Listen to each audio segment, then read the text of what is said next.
오늘은 현대인들이 생각보다 많이 겪고 있는 아주 특별한 심리 현상인 콜포비아에 대해 이야기를 나누어 보려고 합니다. 전화 통화를 기피하는 현상을 가리키는 콜포비아는 단순히 수줍음을 많이 타는 내성적인 성격의 문제가 아니라 전화 통화나 음성 대화처럼 실시간 소리로 의사소통하는 모든 과정에 대해 극심한 불안감이나 공포를 느끼는 상태를 말합니다. 예전에는 모르는 번호로 전화가 오면 누구일까 궁금해하며 반갑게 받던 시절이 있었지만 요즘은 가족이나 아주 친한 지인의 전화를 받는 것조차 심장이 덜컥 내려앉는 기분을 느끼는 분들이 주변에 많아지고 있습니다. 이런 현상은 일부 과거에 전화를 하다가 예상치 못한 질문에 당황해서 말실수를 했거나 상대방에게 냉정한 거절을 당했던 경험이 트라우마처럼 머릿속에 각인되어 생기기도 합니다.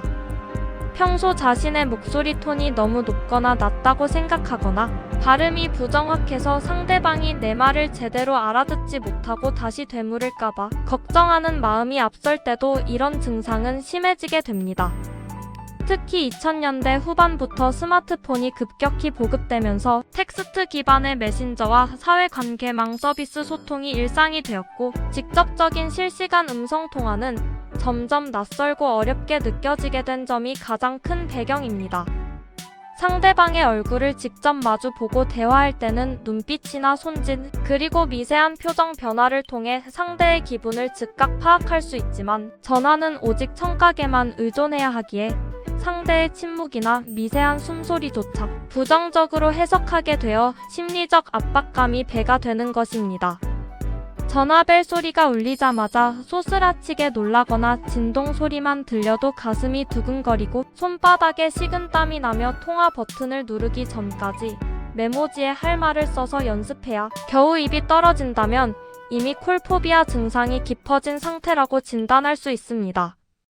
단순히 전화를 나중에 받겠다고 미루는 것을 넘어 메신저나 이메일 같은 비대면 소통 수단이 있는데 왜 굳이 전화를 하는지 이해하지 못하겠다는 반응을 보이거나 아예 모르는 번호는 스팸으로 간주하고 무시해버리는 행동도 전형적인 회피 반응에 해당합니다.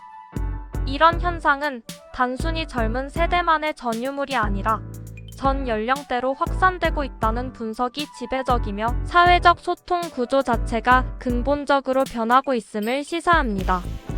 특히 20대와 30대를 구성하는 MZ세대 사이에서는 이런 증상이 일종의 사회적 전염처럼 퍼지고 있는데 한 취업 포털 사이트가 최근 성인 남녀 2,000명을 대상으로 조사한 결과에 따르면 응답자의 54% 이상이 전화통화 시 긴장과 불안을 느낀다고 답할 만큼 보편적인 현상이 되었습니다.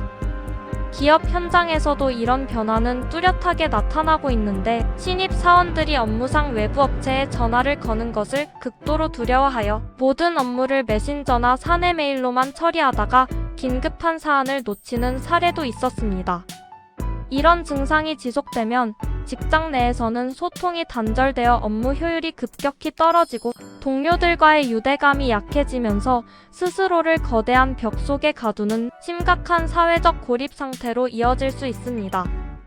중요한 비즈니스 기회나 개인적인 경조사를 전화 한 통으로 해결하지 못해 손해를 보게 되면 스스로에 대한 자책감이 커지고 나중에는 자존감이 바닥으로 떨어져 우울증이나 대인기피증 같은 만성적인 정신 건강 문제로 발전할 가능성이 높습니다. 비슷한 증상으로 타인과 함께 있는 상황 자체를 힘들어하는 소시오포비아나 넓은 공터나 사람이 많은 곳을 무서워하는 아고라포비아가 있지만 콜포비아는 오직 실시간 음성 상호작용이라는 특정 상황에 공포가 집중되어 있다는 점에서 차이가 있습니다. 최근에는 텍스트 트렌드를 넘어 디지털 디톡스와 상반되는 디지털 의존형 소통이 강화되면서 예고 없이 전화를 거는 행위를 무례한 침입으로 간주하는 문화적 예절까지 형성되고 있습니다. 하지만 우리가 살아가는 세상의 모든 복잡한 감정과 긴급한 정보들을 오로지 텍스트로만 완벽하게 전달하기에는 한계가 명확하기에 전문가들은 짧은 안부부터 시작해 의도적으로 빈도를 높이는 훈련이 절실하다고 강조합니다.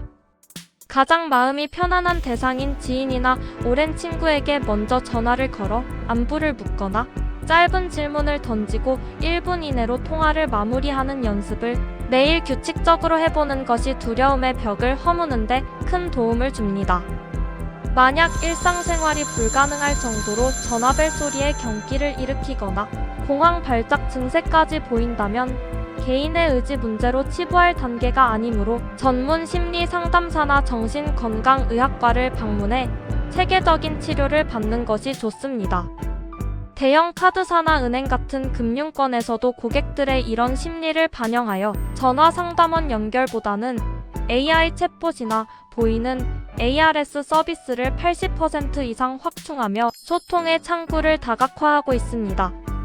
언론에서는 이런 현상을 비대면의 역설이라고 부르기도 하는데 기술이 발전할수록 인간은 더 편리한 소통을 누리지만 동시에 직접적인 연결이 주는 가공되지 않은 감정의 무게를 견디지 못하게 되었다는 점이 참으로 안타깝습니다. 대부분 몰랐던 또 하나의 원인으로는 수정 불가능성에 대한 공포 때문인데 문자는 쓰고 지우기를 반복하며 완벽한 문장을 만들 수 있지만 말은 뱉는 순간부터 주워 담을 수 없다는 압박감이 우리를 위축시키게 됩니다. 실제로 대화 중에 발생하는 2초에서 5초 사이의 정적은 상대방이 내 말을 경청하고 정리하는 소중한 시간임에도 불구하고 콜포비아를 겪는 분들은 이 짧은 침묵을 참지 못해 아무 말이나 하다가 실수를 범하는 악순환을 겪기도 합니다. 더 깊이 들여다보면 현대 사회의 완벽주의적 소통 강박이 자리 잡고 있음을 알 수 있으며 실수를 용납하지 않는 사회 분위기가 젊은 세대를 더욱 침묵하게 만들고 있습니다. 전문가들은 단순히 개인의 소심함이 아니라 뇌의 편도체가 과도하게 활성화되어 나타나는 일종의 생존 본능적 반응이라고 설명하며 이를 자책할 필요가 전혀 없음을 강조합니다. 또한 최근에는 통화 자체를 일종의 데이터 폭력이나 시간 약탈로 규정하는 시각까지 생겨나고 있어 세대 간 소통 방식의 갈등이 사회적 화두로 떠오르고 있습니다. 상대방이 내 목소리 하나로 나의 모든 인격과 능력을 평가할 것이라는 과도한 피해의식에서 벗어나 전화는 그저 메시지를 전달하기 위한 수많은 도구 중 하나일 뿐이라는 객관적인 시각을 갖는 것이 치유의 시작입니다. 디지털 기기의 차가운 금속과 유리 화면에 익숙해질수록 우리는 사람의 체온이 느껴지는 목소리의 떨림보다 정제된 이모티콘과 텍스트의 나열에 더 큰 안도감을 느끼는 기묘한 시대에 살고 있습니다. 콜포비아를 겪는 사람들의 뇌를 연구해보면 전화를 받을 때 사회적 고통을 담당하는 뇌 영역이 신체적 통증을 느낄 때와 유사하게 반응한다는 결과가 있습니다. 이는 마음의 병이 아니라 신체가 위험을 감지하는 본능적인 반응이므로 스스로를 나약하다고 비난하기보다는 충분한 휴식과 점진적인 연습이 필요함을 시사합니다. 직장에서는 전화 에티켓 매뉴얼을 새롭게 정립하고 있는데 급한 일이 아니면 먼저 메신저로 통화 가능 여부를 묻는 소프트콜 문화가 자리를 잡아가고 있습니다. 지금 당장 누군가에게 전화를 거는 것이 천근만근 무겁게 느껴질 수 있지만 오늘 배운 팁들을 하나씩 실천하며 작은 성공의 경험을 쌓아가다 보면 어느덧 전화벨 소리는 두려움이 아닌 반가운 소통의 시작으로 들리게 될 것입니다. 결국 콜포비아는 타인에게 완벽해 보이고 싶다는 과도한 욕심에서 비롯된 것일지도 모르니 서툴고 느리더라도 진심을 담은 목소리를 내어보는 용기를 가져보시기 바랍니다. 우리가 느끼는 이 불안은 시대가 변하며 나타나는 자연스러운 적응 과정일 뿐이지 여러분이 부족해서 생기는 결함이 결코 아니라는 사실을 꼭 기억하셨으면 좋겠습니다. 사회 전체가 이런 심리적 변화를 이해하고 포용할 때 비로소 우리는 기술의 편리함과 인간적인 연결 사이에서 올바른 균형을 찾을 수 있을 것입니다. 앞으로도 우리 주변의 사소하지만 중요한 심리적 문제들과 다양한 생활 속 정보들을 모아 여러분께 가장 먼저 전달해드리는 든든한 가이드가 되겠습니다. 오늘 제가 준비한 정보는 여기까지입니다. 작은 정보지만 여러분의 하루를 조금 더 편리하게 만들었으면 하는 바람을 끝으로 다음에도 더 유익한 이야기로 찾아오겠습니다. 나가시기 전에 영상이 도움이 되셨다면 좋아요 눌러주시고 저희 채널의 새로운 일상 정보가 궁금하시다면 구독 버튼도 부탁드립니다. 감사합니다.